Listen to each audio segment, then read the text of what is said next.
Adesso abbiamo un ospite speciale che è Jim Chabin. Jim Chabin è un amico ed è il presidente della Image Advanced Society in Hollywood, a Los Angeles. The Advanced Imaging Society è una compagnia che si occupa di statistica per gli studios, Dreamworks, Disney, Fox.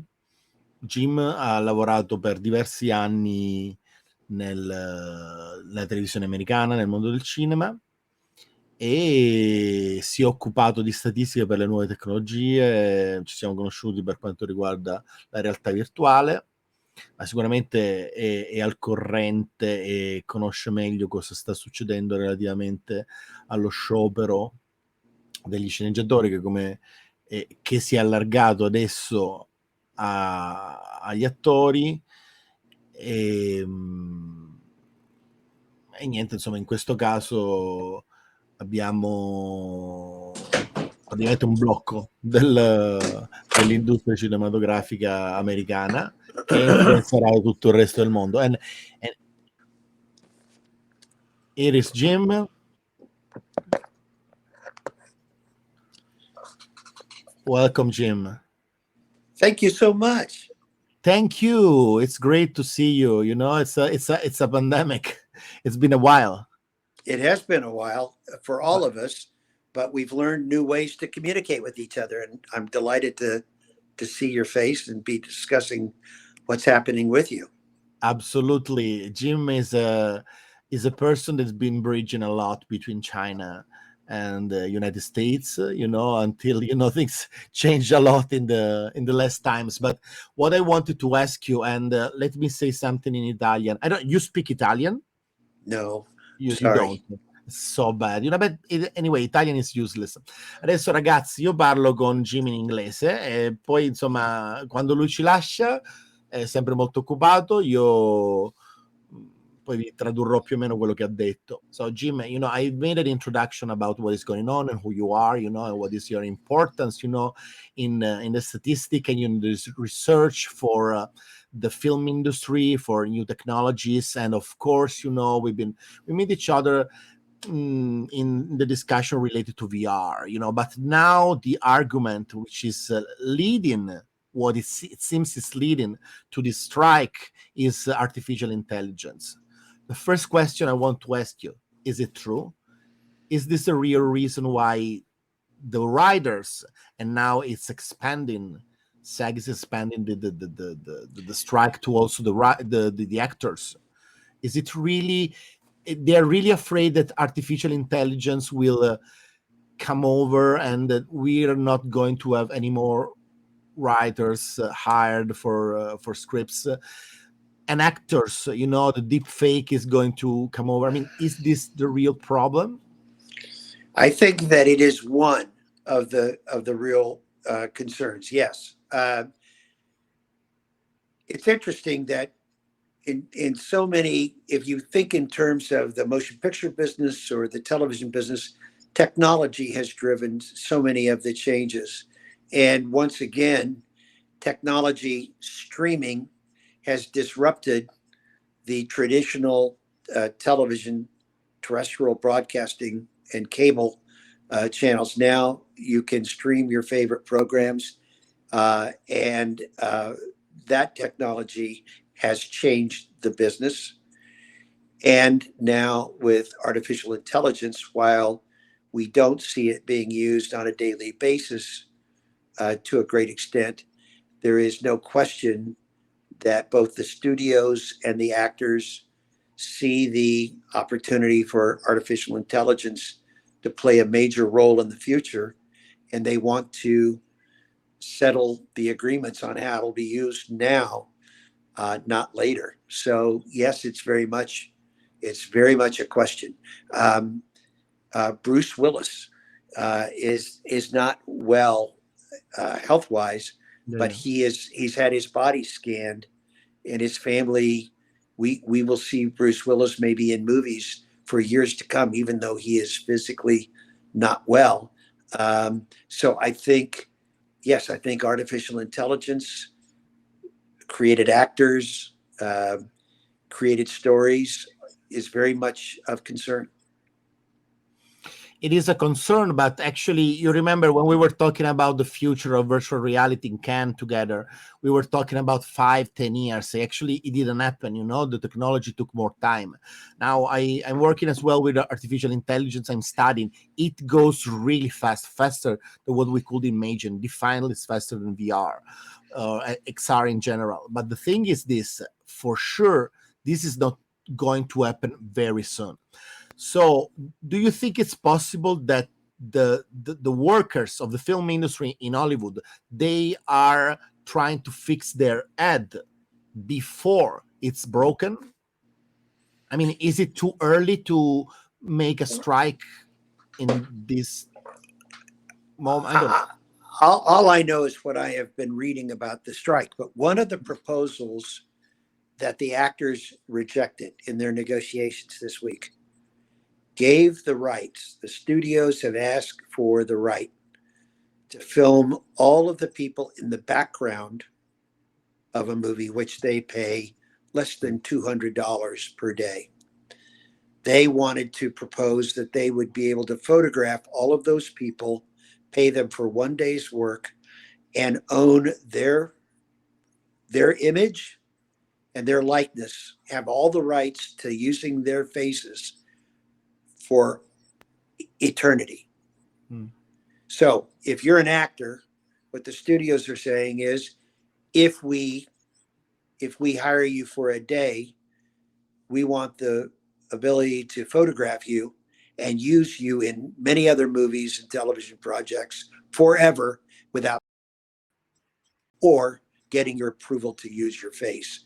That's a pretty remarkable suggestion and request. So yes, it's right now. And I think the actors are saying we need to fix this now, because once artificial intelligence gets started, how do we stop this?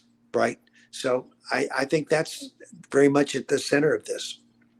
Well, is it possible this is more about the law, the deal that they have to make, like, renewing the contracts and adding some new rules? I mean, it sounds like when somebody write a music, and even if he's dead, even if Elvis Presley is dead, the music, the copyright of the music goes to his family or whoever has the rights.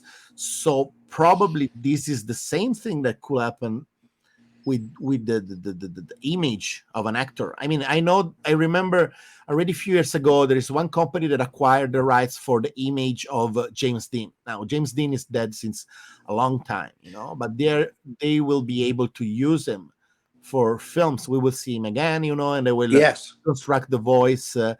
by artificial intelligence, also with some software that are actually easy to use for everybody. Yeah, that's the thing. But indeed, it's just about copyright. It's not about the job itself, that can be, I mean, to your point, you're correct about the James Dean story.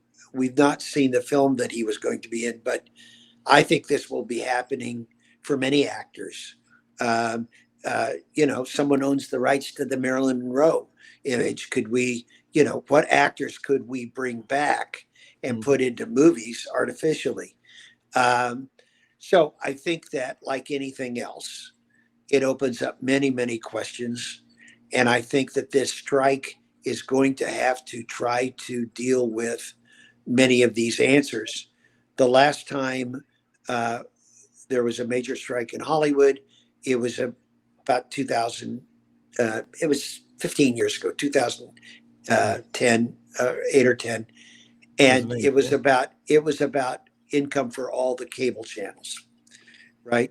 Now this is a way to work with all of the streaming channels and artificial intelligence. So it seems to me that about every 10 years we need a strike like this so that they can work out the many, many details that they have to agree on.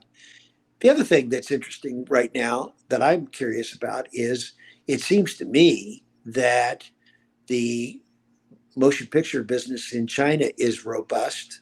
They are now making their own films in China. You and I share a love of China. I've been going to China for almost 30 years. I love China and I love the filmmakers there. How is the filmmaking quality there coming along? Well, technically, we can say that now the films, I will not say they can compete with Hollywood, but we have a really good quality. Of course, there is still a lot of limits that come from the government, and as the new government, the new setting of the government, is more it's giving more restrictions. But indeed, my opinion is, in general, all over the world, people in the film industry, we are maverick. We love challenges, and this is the same in China. So they're trying to find other solutions. And actually, I've been thinking today, is that okay, now the actors, they're striking in the U.S., but what if with the money that really a lot of Chinese people they have to do something with that. Don't make me say more, but with all that money, and of course, films, it's a good solution. So, the thing is that there is restriction in the release for China. But if now China will be able to appeal, the actors, the A-listers, which are in strike there in Hollywood. I mean, you can imagine, okay, I mean, they're in strike for American films, but is it possible that the union let them work abroad? In China? Yeah, that's in India, let's say. In India. I think that's a possibility. I think what they would want to make sure is that that India is respecting the SAG-AFTRA. So I don't know. That's a good question. I think NBA players in the United States go to China and play basketball for teams in China. Exactly. So the question is, will you see people from America going to India or China to make motion pictures? That's a very good question. And I think that this strike will go on at least 3 months. So I do not think this will be solved before October, September or October. And therefore, you'll have quite a few people who will be available. And the question is, are there opportunities for them to go elsewhere and work? A very good question. Very interesting thought. It's a perspective because, what I've been thinking, okay,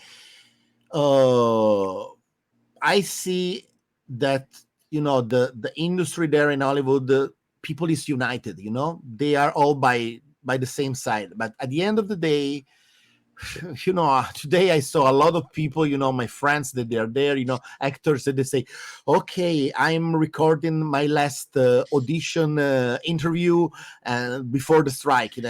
Okay, this attitude means that they need to work. They want to have something to do. So I think, as always, there will be a way, there will be an escamotage to go through this. I don't really think that everything is going to be frozen for this 3 months. Somebody's going to find out a way. And the easiest way is to, again, is to work in another place. Country. Yeah, in another country, really simple. And of course, it cannot be a country it cannot be in Europe. It cannot be in Australia. It cannot be in UK. It has to be somewhere where the hand of the United States cannot reach. And of course, now we see the BRICS, that they are moving so much money. Actually, they're not moving dollars. They're moving yuan. If the unions want to stop some actors or anybody else, even people that do post-production in the countries of the BRICS, probably it's not even legal. I mean, it's not yet defined. They could say, okay, the union protect me in this area, but I work in China since a while, And a lot of rules, they are not applicable here. They're really simple. They're really sibilant about this. So that could be the chance. So the idea that might come from other countries that are not in the circle of Hollywood is that, okay, we can get advantage of it and we can have the soft power we need. I'm not talking only about politics. I'm talking about using the money in the right way and doing something that it was not possible before. So maybe it's delusional what I'm saying, but no, I think it'll be interesting. Please keep your eye on that and let us know what you see, because I'd be very surprised if some people might not take advantage of this time and who need to work will look for other opportunities outside of the traditional motion picture markets. Let me ask you this. How are Hollywood movies doing in China? Well, in general, the less blockbusters that came out also in China, I'm talking about Indiana Jones, a lot of animation films, that they've been released here. They didn't go well as expected. I saw them less in the theaters than 1 year ago, 2 years ago. The pandemic has been tough, but not so tough. I can tell you that, for example, animation is going better. Super Mario went really good. Spider-Verse? Is Spider-Verse? Spider-Verse went with my daughter. It's beautiful film. I was expecting more.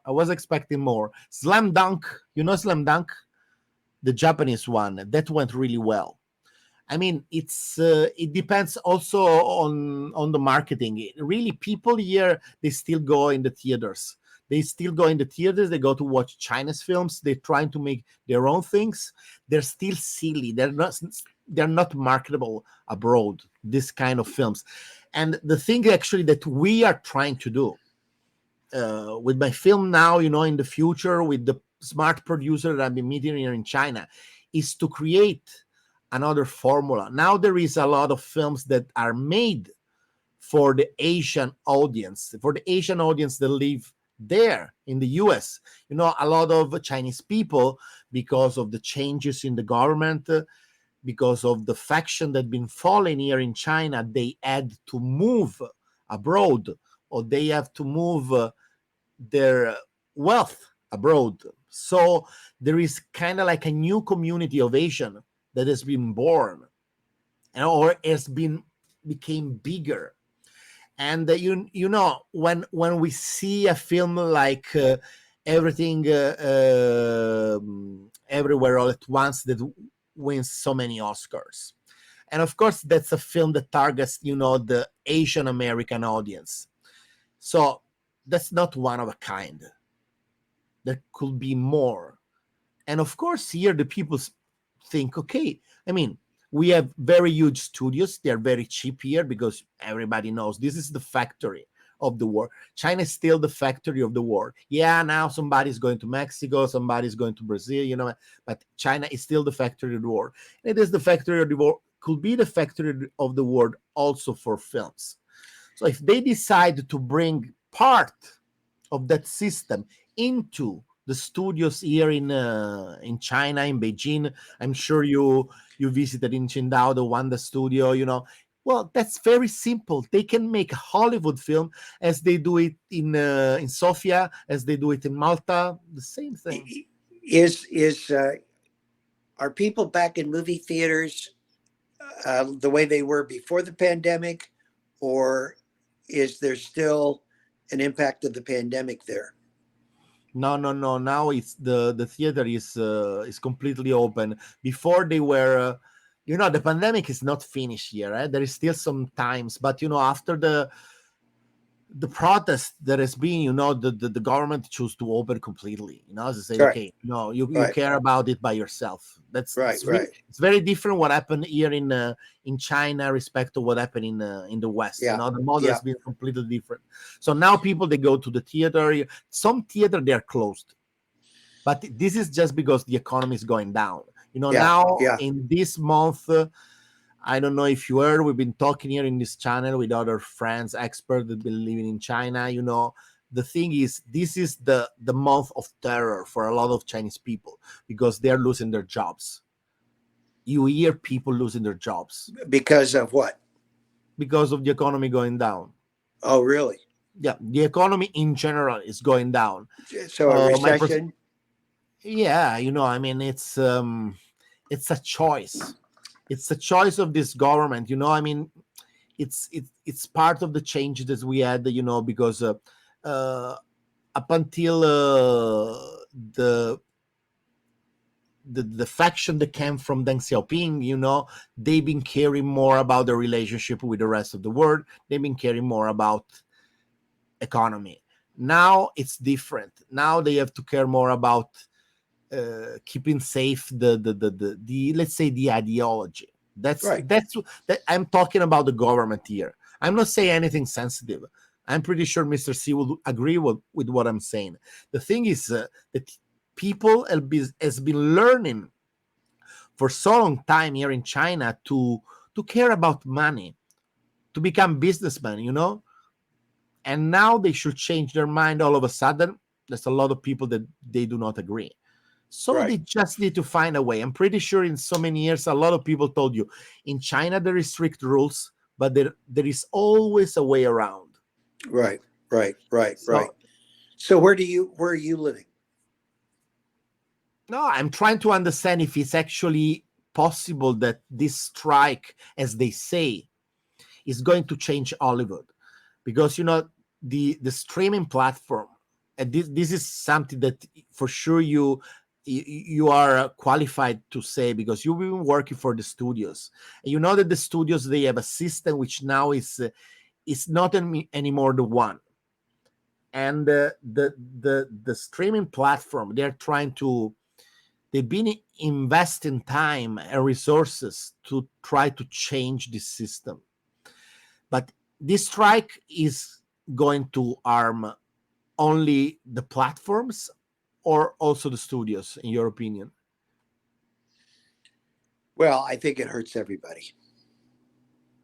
I think many people. This is going to cause a very severe recession within the entertainment industry.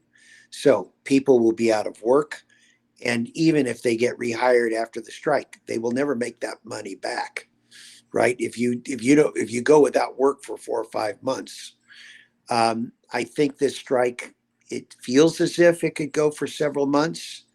So I think it hurts everybody. It hurts the studios. It hurts the workers, and I hope that both sides kind of find a way to work out their differences, because I think this will mean more reality TV, because reality TV is inexpensive to make. I don't have to hire actors for it. I think it means they will use artificial intelligence where they can, to save money. And I just wish or hope that everybody can get together and come up with a solution. I think your notion that we may see American actors or writers or talents working in other countries that's a very interesting thing. I do not know one way or the other whether that's even a possibility, but I think it's an interesting possibility. And so I think that would be interesting to watch. And I don't think this will sort itself out. I think if you want to have a conversation about this again, I think we'll be talking about this for the next couple of months, until they reach some sort of agreement. At the same way, don't you think that if they are, let's say, this is about the writers. Okay, now they have problems in finding writers, they're in Hollywood, but it will be really easy for them to try to find them in other countries as well. I mean, in France, in UK, let's say simply, that's I mean, there will be another solution. It sounds strange to me that the union, the SAG, they really think they will be able to stop Hollywood in this way. I think for the most part, if you do not have first of all, they're making, the second Gladiator movie. That production stopped this morning. Yeah. So any movie that is in production now stops. And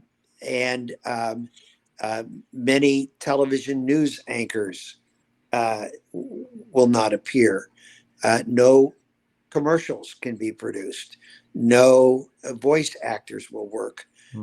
It's 160,000 people are on strike. You can work around it. You can, but at the end of the day, if you're the Walt Disney Company or Sony or Netflix, at the end of the day, you would much rather do business with these people who sell movie tickets, who get people to come to your movies, who get people to tune into your TV shows. You'd much rather have a working agreement with them, because without them, you have to replace them. And I think that's an issue that is not within the realm of the possible. So I think they'll come to an agreement. But I think things will be different, and I don't know how. But it gives us a chance, you and I, a chance to continue to talk about this. Do you have an opinion between the players of this story? Who's going to fall on his knee first? Oh, I hope they both fall on their knee at the same time, and make a wise agreement. They need each other. The actors are nothing without the studio to create the films, but the studios are, if you don't have Tom Hanks and you don't have Ryan Gosling and you don't have Tom Cruise and it's very difficult to make a movie. And other movie centers like India and China will take full advantage of the fact that Hollywood is shut down. So I hope they sort it out, because they need each other, and we want to focus on making movies, not fighting over contracts. Yeah. And do you think they are all united into this fight, the actors? We saw there has been some. Yeah. Okay. Yeah. No, there's great solidarity. The union is very united right now. We'll see in a month, when people start really feeling it in their money. But right now, yes, it's a very, both sides are very, very strong in their opinions right now. So I think it's going to go on for a while. Okay, thank you, Jim. I want to ask you a last question, which is really important. You've been exploring a lot the new technologies. I'm pretty sure you understood that we cannot stop technology. We cannot force anybody to not use technology. Sooner or later, we will be there. Don't you think that this will make impossible the chance to not go in the direction that everything will be made by AI sooner or later? Sooner or later. I think so. And I think that's why so many people are saying we need to be careful with this technology, because it could put us all out of work. And it's an existential question we have, which is ultimately, what could artificial intelligence do? If you have a chance, will you see the new Mission Impossible movie with Tom Cruise?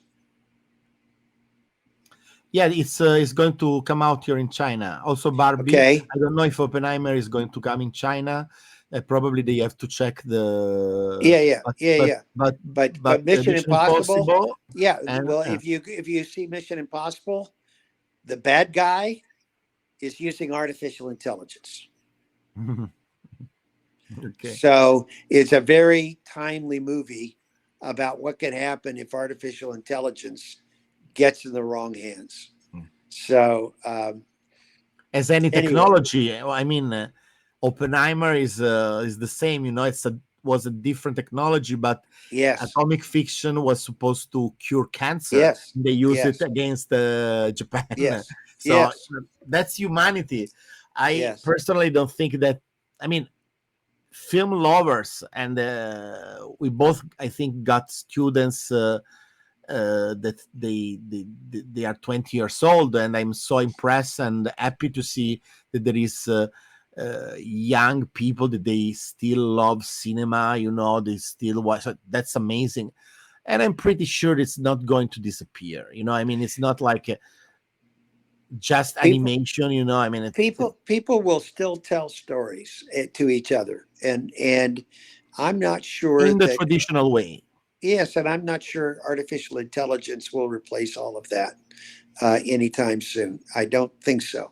Artists are a very unique DNA, and I'm hopeful that our art continues to be a form of personal Of course. self-expression, and that artists and the people who make art are not something that a computer chip can replace. That's my hope.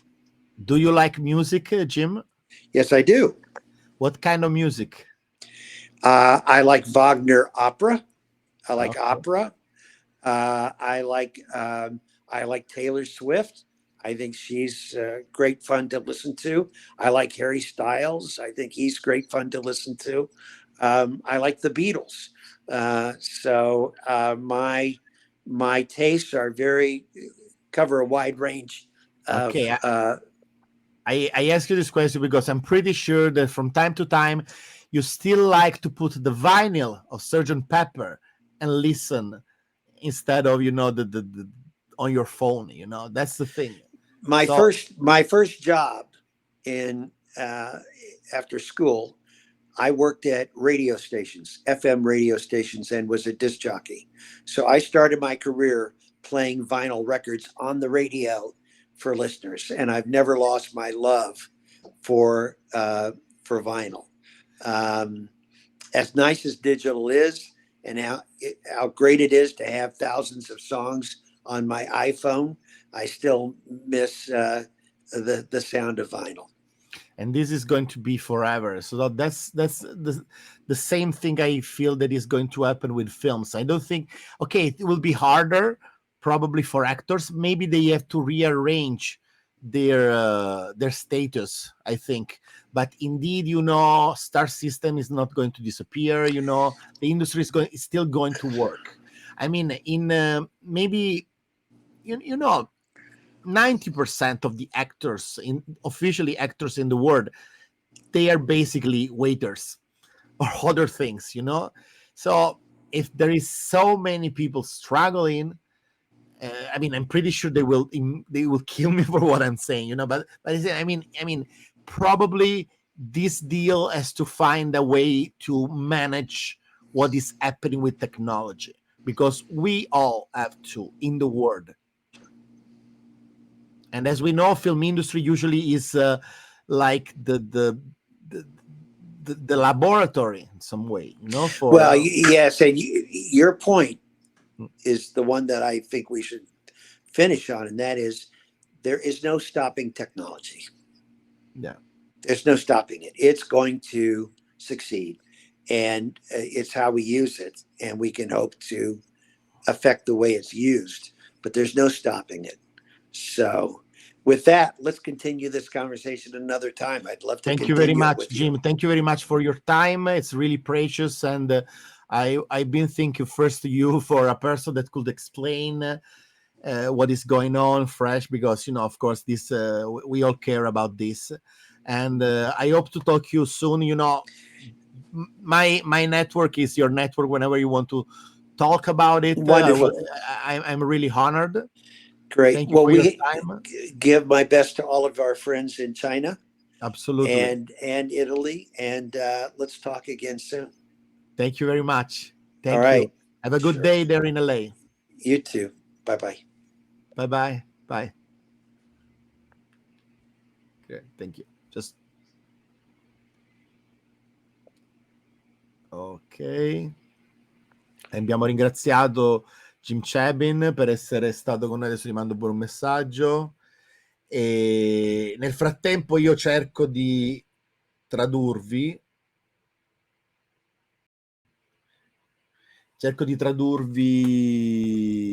quello che abbiamo detto per chi non parla l'inglese. Thank you Jim, really appreciate. Allora, lui dice che innanzitutto, vedi, è tornato. It's Jim. Here you are again. Is that okay? Yeah, perfect. Good. Actually, All right. yeah, I wrote you. Actually, Thank you. I'm still online. I'm explaining, I'm translating in Italian what you said. I'm summarizing what you said. Bye-bye. So thank you very much. Bye. Take care. Vedete, lui si occupa di tecnologie, ma insomma, era un po' una cosa nuova, non riusciva a utilizzare Twitch. Vabbè, a parte gli scherzi, in realtà Jim Chabin è una persona che lavora per gli studios, è la persona che fa statistica per gli studios per capire in che direzione stanno andando, quindi loro chiaramente cercano di modificare i propri parametri. Lui, diciamo che in questo caso potrebbe anche aver fatto in qualche modo inconsapevolmente la parte del cattivo, però è una persona che sta nel giro da tantissimo tempo ed è legato appunto alle union e al sistema di Hollywood da tantissimo tempo. Lui ci conferma che comunque sono convinti di andare avanti, anche lui pensa, come penso io, che comunque questa tecnologia deve essere gestita perché non si può fermare. E beh, insomma, in qualche modo c'è la possibilità che questa gente, insomma, gli attori, soprattutto coloro che non vogliono veramente far parte di questo mondo, come devo dire, di questo sciopero, perché è uno sciopero un po' suicida, diciamo la verità, ed è uno sciopero suicida un po' come un po' suicida per l'Europa la guerra in Ucraina, perché insomma ne pagano di più le conseguenze gli europei rispetto agli americani. Gli americani non ne pagano per niente, anzi ci guadagnano. In questo caso c'è la situazione che diciamo che agli A-lister non gli pesa per niente una cosa del genere, probabilmente stare senza lavorare, sono ricchi sfondati, prendo 20 milioni a film, ma immaginate uno come Tom Cruise che gli può fregare di andare in sciopero. E così come è difficile far traballare gli studios, però ecco perché ho chiesto ma chi è che cadrà in ginocchio prima, però per tantissimi lavoratori dello spettacolo sarà una situazione molto molto dura. Se per 5 mesi, l'ho detto che per almeno 3 mesi durerà, probabilmente 5 mesi, e loro non avranno lavoro, sono fottuti, insomma, effettivamente hanno detto fino a ottobre dovrebbe durare questa cosa. Come fare? Non si sa, in realtà non si sa, però sicuramente si troverà l'escamotage, qualcuno cercherà di scappare da qualche altra parte, da fare in modo di guadagnare in qualche altro modo, e si potrebbe creare un nuovo sistema in questo senso. Non è escluso, una volta che crei un rapporto lavorativo, anche se poi torni a quello che facevi, ma quello non lo molli. E una delle mie ipotesi era appunto che in India o in Cina possono approfittarne, sono delle industrie che funzionano perfettamente, loro possono mettere in attività questo tipo di sistema. Insomma, questo è più o meno quello che abbiamo detto. Ho fatto un po' il battuta sul vinile, cioè il fatto che comunque la gente utilizza ancora il vinile, così diciamo che ecco la spiegazione, quello che effettivamente vogliono i lavoratori dello spettacolo è che la legislazione contrattualizzi da adesso quello che si può fare e non si può fare con le artificial intelligence. Ma secondo me lo faranno lo stesso, Però il punto è questo, perché loro hanno paura di venire completamente soppiantati. Allora deve venire fuori che loro non possono essere completamente soppiantati. Mai. Perché non è una cosa che può succedere adesso, ma in futuro sicuramente succederà. E deve essere sicuro. Però sai che secondo me è molto difficile che succeda. È molto difficile che succeda. Che effettivamente gli diano la possibilità cioè, come dire, no, non usate il digitale perché dobbiamo ancora vendere la pellicola, come se la Kodak e la Fuji ma noi falliamo se voi fate sta roba qui. Vabbè, sti cazzi, cioè, questo è il problema. Qui non sono singole compagnie, non sono singoli settori, ma è tutta un'industria chiaramente enorme. Però questo è successo prima. Il problema è anche l'ipocrisia sta dietro il fatto che è un'industria, quella cinematografica, che è stata spietata verso tanti, e quindi adesso c'è chi sta vivendo una sorta di legge del contrappasso, una sorta di punizione divina, perché stanno vivendo loro quello che poi hanno fatto vivere ad altri, perché si tende a creare una sorta di monopolio, si tende a creare lobbismo, anche mafie, insomma, di circondare in qualche modo un determinato, vabbè, insomma, un determinato bene, ecco, un determinato patrimonio che non è culturale. Comunque, insomma, spero vi sia piaciuta la live, la prima che facciamo in inglese, ma non l'ultima, come avete sentito. E iscrivetevi al canale, commentate, ci sentiamo presto. Grazie a tutti, grazie.